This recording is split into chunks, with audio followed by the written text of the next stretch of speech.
Today on the news, Rivers State government approves proposed 1.85 trillion naira budget for 2026 fiscal year.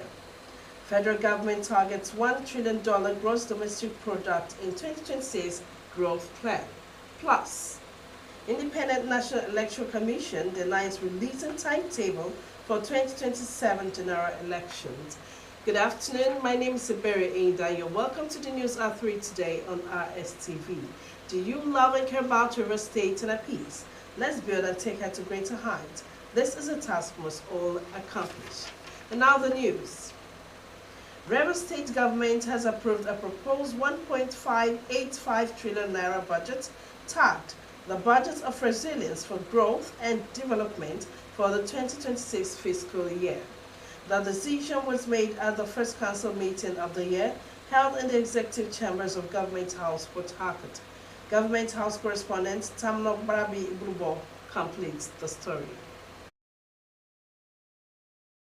This first Executive Council meeting of the year had in attendance 8 commissioners, 5 newly sworn-in special advisors, some permanent secretaries and heads of agencies, with the governor presiding. After the meeting, the special advisor on economic matters and social development, Peter Mayday, announced that the council approved the aggregated budget. He said the budget will prioritize infrastructure, health, education, agriculture, youth empowerment, and human capacity development while focusing on recovery and inclusivity. We continue to say that the State Executive Council has graciously approved the aggregate sum for the provision of goods and services of Rivers State for the year 2026 in the figure of 1,854,248,734,475 naira 76 kobo as the volume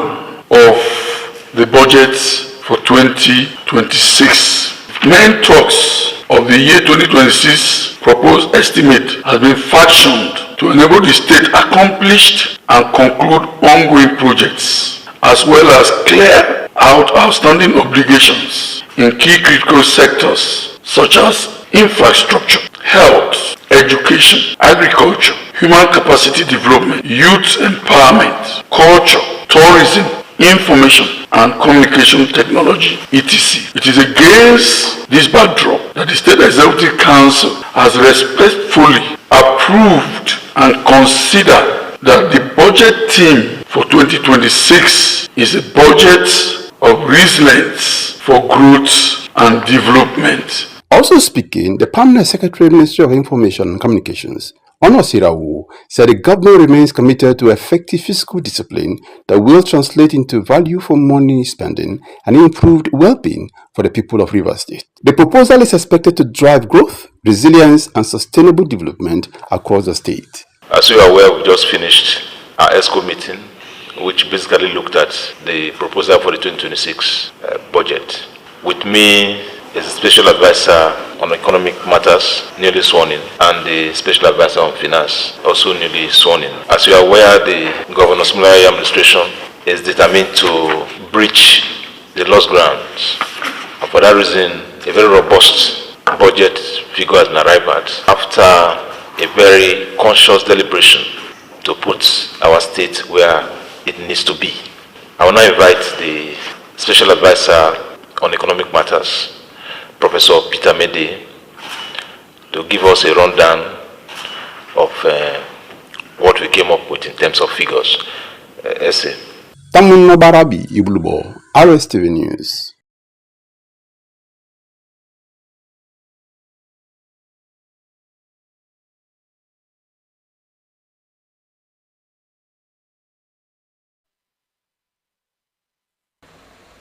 The newly sworn-in special advisors in Rivers State have been charged to work in line with the vision of its administration and deliver tangible results for the people of the state.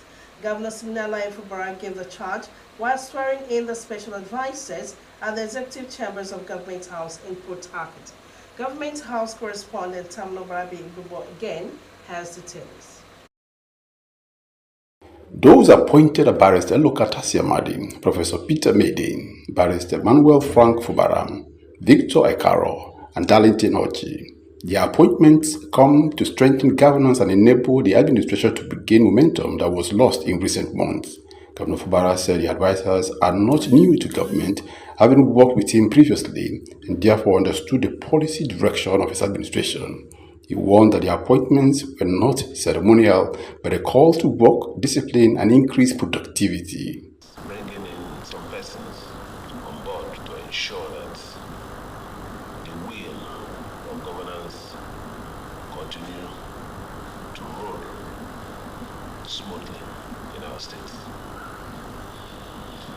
I believe that these appointees they are not new faces. They've been with us, they work with us, they understand the philosophy of this administration, and it won't be a problem following and ensuring that our goals are achieved. So my charge is not much, because you already know what you have come to do. It is not pleasure, it is work. Governor Fubara reaffirmed his administration's commitment to his social contract with the people, promising continued focus on service delivery. I'm very sure that this time around it will be different. So let me congratulate you for finding your name in the lists, in the midst of millions. Is a real opportunity. Don't let us down. The newly sworn-in advisors are expected to assume duties immediately. Tano Barabi Iblubo, Rstv News.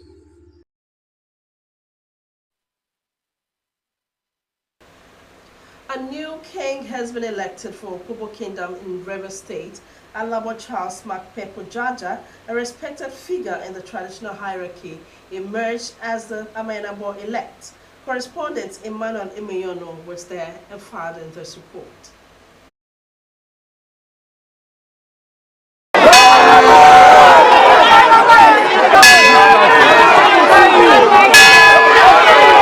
Alabo Charles Makpepo Jaja, a respected figure in the traditional hierarchy, emerged as the Amenabo-elect with over 20 years of service in customary governance. King-elect Jaja brings extensive experience to the ancient kingdom. He was first installed as a chief in 2002 and served as a key advisor to the late King Dandise Douglas Jaja, Jeki V. The Opobo monarchy, founded in 1869 by King Jaja of Opobo, is one of Nigeria's most prominent coastal kingdoms. King-elect Jaja is expected to preserve the kingdom's rich heritage and guide its future. Very, very happy.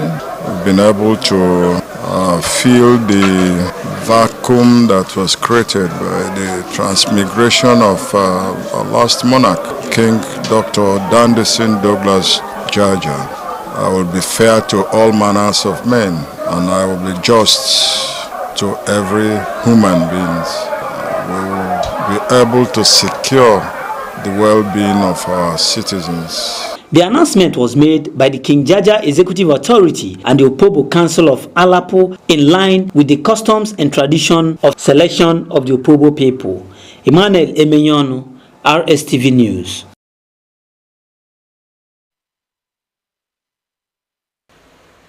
Normal work resumed today as both private and public establishments in Port Harcourt were open for business after the public holidays declared by the federal government to commemorate 2026 New Year celebration. Correspondent Godspower visited the River State Secretariat Complex, Port Harcourt, banks, the judiciary, and the ever-busy Port Harcourt-Aba Expressway to monitor the situation. The report. Federal government, through the Ministry of Interior, declared January 1st, 2026 as public holiday to enable Christians in the country join others across the world to mark the celebration of the birth of Jesus Christ. that is done annually. And on January 2nd, normal activities return to the ministries and parastatals as well as private establishments. At the River State Secretariat Complex, Port Harcourt, the main gate was widely open as the security men were seen busy ushering us in with tags. It was also observed that renovation of the Secretariat Complex has begun on the 1st of January. Workers were also seen exchanging pleasantries while the Permanent Secretary, Ministry of Environment, Dr. Orwell Okorioku, held a special meeting with his principal officers to chart the way forward on the policies and programs of government. Exchange the warm felicitation and support for the governor of River State. All he has done for the civil servants, especially with the Christmas package. You can see my staff, the management staff, the directors, deputy directors, and some assistant directors are already, they've reported to work. They are already here, and they are here to streamline our template and see how this year we confront our mission. The banks were seen discharging their official duties. The judiciary's gate was open, but the premises was scanty, just as the popular Port Harcourt-Aba Expressway was devoid of traffic. Some civil servants interviewed expressed joy over the 100,000 naira Christmas largesse from the state government and thanked Governor Siminalayi Fubara for the gesture, which motivated them to comply for the directive to resume early enough. I'm so glad and happy for the holidays we experienced, the Christmas holidays and the New Year holidays. Thank God we are all back with full force. Today is the second day of January 2026.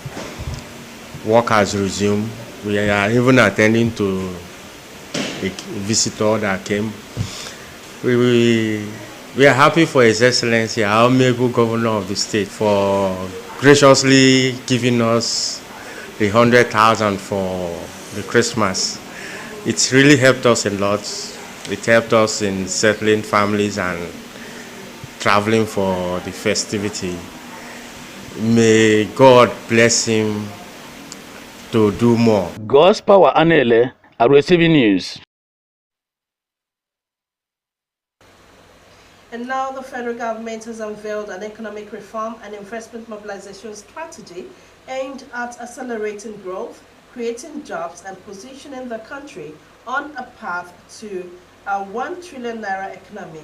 In a statement by the Minister of State for Finance, Dr. Doris Uzoka Anete, on Saturday, the government said the 2026 growth acceleration and investment mobilization strategy will be anchored by the Federal Ministry of Finance and focused on microeconomic stability, private capital over the past 2 years, including exchange rate unification, energy market restructuring, and fiscal consolidation. The President Bola Tinubu's administration said the country will move from economic stability to expansion in 2026.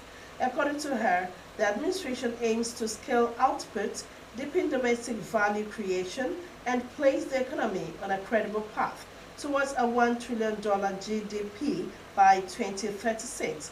In line with the Nigeria First policy, Uzoka Anete said the government would strengthen coordination between fiscal and monetary authorities, with the Ministry of Finance working closely with the Central Bank of Nigeria to support disinflation, exchange rate stability, and orderly credit conditions. The minister said the government also plans to improve cash management and restructure domestic debt to reduce short-term interest burdens and free up capital for productive investments. The Niger State government has approved the reopening of selected public and private schools across the state, effective Monday, January 12, 2026, following extensive security assessment and consultations with relevant security agencies. This was disclosed in a press statement by the Niger State Ministry of Basic and Secondary Education, signed by the Commissioner, Hadiza Mohammed. According to the statement, the approval was granted by Governor Umaru Bago as part of efforts to ensure continuity of education while prioritizing the safety of students, teachers, and school communities. The government emphasized that only schools located in safe and secure areas will be allowed to resume academic activities. The ministry noted that adequate security resilience or presence will be maintained in and around school premises through collaboration with security agencies to guarantee a safe learning environment. In furtherance of transparency and effective coordination, the ministry announced that it will officially release the list of all public and private schools approved for reopening on Monday, January 12, 2026. River State is a treasure base of the nation. Do you love and care about River State and her peace? Let's take her to greater heights. This is a task we must all accomplish. And now still ahead on the news at 3, 4 people trapped after Nairobi building collapses, rescue operations ongoing. And in sports, Nigeria Premier Football League urges clubs to safeguard brand. Don't change the dial. We'll soon be back. Stay with us. This is Rstv World News. We bring you world-class news, accurate, first-hand, entertaining, balanced analysis. Rstv, Channel 22 Port Harcourt.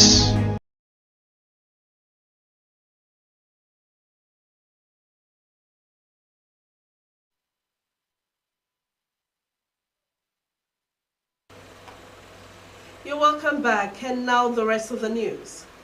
The Independent National Electoral Commission, INEC, has categorically refuted reports claiming that the Commission has released a timetable and schedule of activities for the 2027 general elections. In a statement by the media advisor to the INEC chairman, Professor Joash Amupitan, the Commission stated clearly that the information is false and misleading. It reiterated that it operates strictly within the provision of the law, especially Section 28, Subsection 1 of the Electoral Act 2022, which provides that the Commission shall publish a notice of election not later than 360 days before the date appointed for a general election. The Commission added that any timetable or schedule issued outside this statutory framework cannot emanate from INEC. It assured Nigerians that the official timetable and schedule of activities for the 2027 general election will be released in due course, in full compliance with the Constitution of the Federal Republic of Nigeria, 1999 as amended, and the Electoral Act 2022, noting that when released, the information will be communicated through the Commission's established and verified channels. The Commission also urged the public and the media to disregard the fake reports and always rely on information from INEC's official platform for accurate and authoritative update. Professor Amupitan restated the Commission's resolve to conduct transparency, credible, and inclusive elections in 2027, noting that early steps are already being taken to reinforce the integrity of Nigeria's electoral system. The United Nations says cervical cancer is both preventable and curable with proper access to screening, vaccination, and treatment. UN in a statement stated that cervical cancer was the 4th most common cancer in women, devoting January 8 every year for Cancer Awareness Campaign. Cervical cancer is a reproductive cancer that develops in a woman's cervix and can spread to other parts of the body if not detected or treated early. According to WHO, in 2022, an estimated 660,000 women were diagnosed with cervical cancer worldwide, and about 350,000 women died from the disease. The World Health Organization, WHO, stressed that cervical cancer is both preventable and curable with proper access to screening, vaccination, and treatment. WHO recommends vaccination for HPV for all girls aged 9 to 14 before they become sexually active, and cervical screening from the age of 30 and 25 years for women living with HIV. According to WHO, the strategy sets 3 targets to be achieved by 2030. Now on foreign scene, Kenyan authorities say rescue operations are ongoing in Nairobi after the collapse of a multi-story building under construction left at least 4 people trapped. According to the Kenyan Red Cross, the building was in an area of the capital known as South C, which said in a statement that a multi-agency response team was at the scene managing the situation. Geoffrey Ruku, the Cabinet Secretary for the Ministry of Public Service, said 2 watchmen and 2 pedestrians remained under the rubble. Ruku said President William Ruto has been briefed on the incident. He said the building had been approved for a maximum of 12 floors, but had already reached 14 floors at the time of collapse, and that at the preliminary investigations, it is suspected that the building has collapsed because of column overload. Meanwhile, the Kenyan Red Cross said a building adjacent to the scene was under inspection after showing signs of potential collapse. And now in sports, the chief operator